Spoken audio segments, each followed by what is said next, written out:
Michael, can you tell me a little bit about how organizations are struggling with alert backlog and how we are able to mitigate this issue? Yeah, sure. I can speak to that. So there's a few different reasons why firms are struggling with different alert backlogs. One, they could be using a legacy solution that results in lots and lots of alerts being generated. Perhaps they're using a new system or migrating to a new system, hopefully Behavox, and at that time they've got two systems running. So they have essentially two sets of alerts being generated. Another reason is legislation is dictating that many more types of communications have to be surveilled. So that's just changing the volume of the communications that are being surveilled, and with the additional volumes comes additional alerts. And then finally, it could be a case that they're using traditional lexicon-based policies, and we know that keyword-based risk policies aren't as good as AI risk policies, and by their very nature, they generate more alerts. So the thing to take away from that is that Behavox has an alert review service.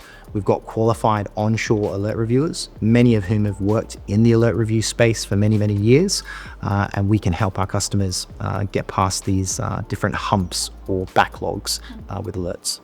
So I picked up on the word to use with onshore. We haven't really talked a little bit about offshore teams that a lot of organizations do have.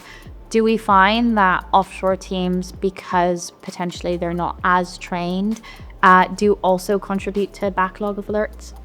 Yeah, that's a really good question. And I think there's a couple of factors that come into play. So offshore typically means different time zone.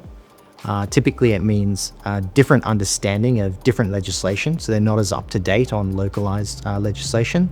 And sometimes it is simply a case of more unskilled labor.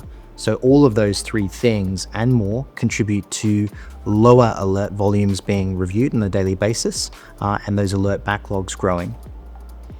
Is there a push then, as we move to something like managed services, to move away from some of those legacy teams and concepts that have historically potentially worked for organizations, but now there might not be a use for?